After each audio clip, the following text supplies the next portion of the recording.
Well, I'm pretty much behind on my videos for a while, but gotta catch up eventually. For the Jeep, so far we've rebuilt the carburetor, the YF for it, so now that's installed. Still gotta tune it, do some vacuum testing and such, but I did get the drive today, and it has increased almost 8 to 10 miles per hour, which is good. My goal is 55, which I should do from the factory. Cruise at 45, 50, so I'm not stuck in traffic going so slow, backing up traffic. So it's getting there. Can't find my vacuum tester in the shop, so I can't test it or tune it no more. But anyway, that's finally done. I'm still gonna post on Instagram, but it'll probably be on before I post this video. I got my Bloodridge Overland tool bag finally. It helped already.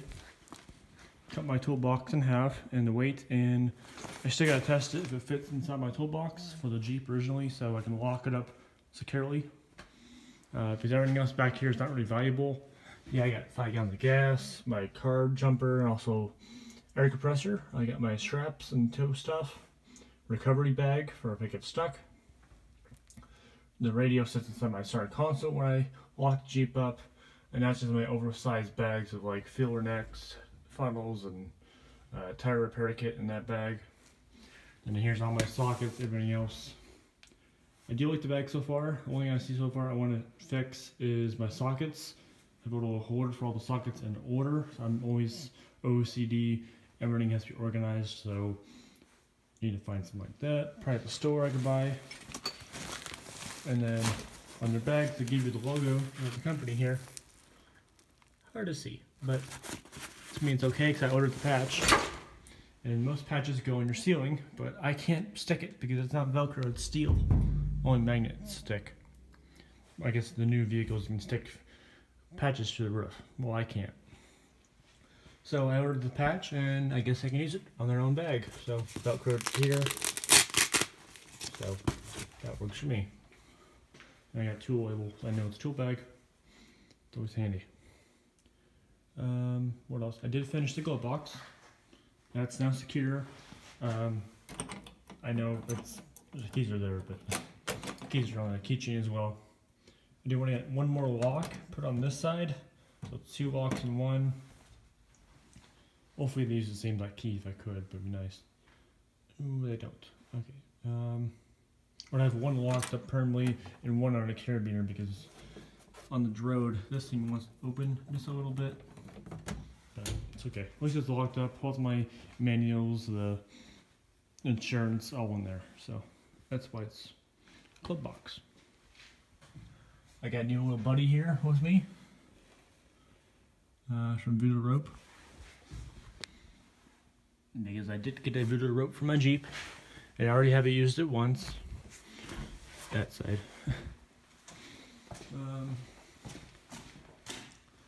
Get over the hatch, but the tire carriers are really getting annoying. I gotta redesign the latch.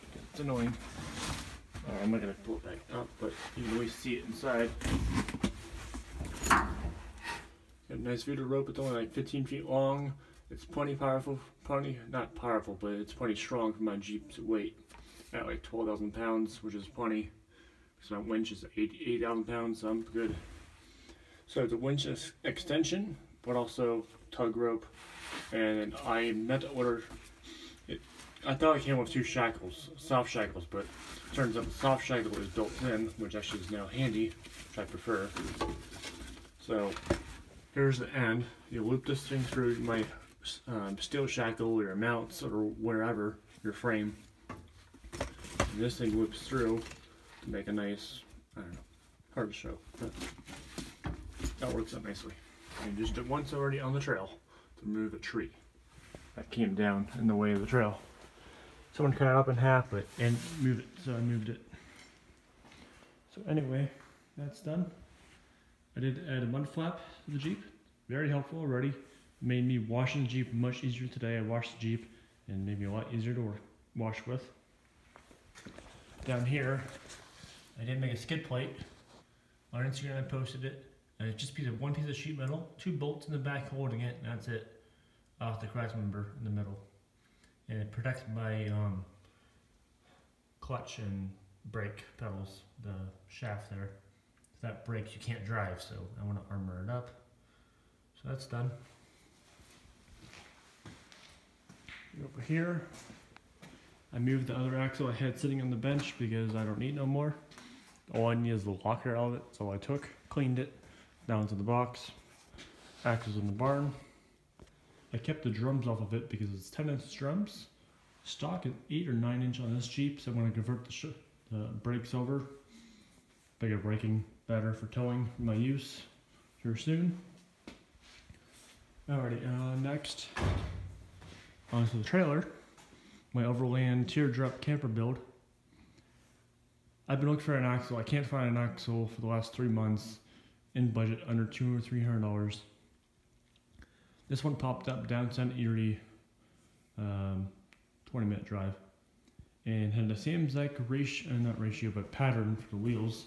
So I can run my Jeep wheels, stock wheels, on this axle. It's a Ford 8.8 axle, 5 by 5.5 pattern, so perfect. So that worked out good.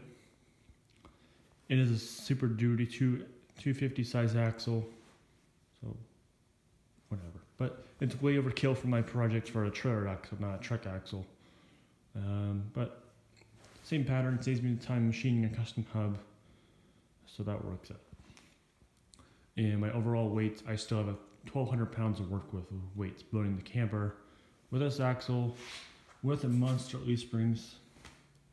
I'm going to remove the leaf springs off this because I don't need this stiff, and also weight saving. So here's the main leaf. I'm going to keep this other leaf on and remove these. So 1, 2, 3. Remove these 3 because I don't need the stiff, and I want some flexibility and also save weight, so that's fine. These brackets came with it. The bushings are okay, just needs new bolts. Other ones need pretty much rusted off. You just give them the brackets for it. So I need new bolts. The other brackets are taken off like ½ pound a piece, so I'm not too worried, and pretty strong for what they're for. So that's fine. So right now I'm working on the axle. Remove the brake line since I don't need brakes. My weight I'm doing. Remove brakes.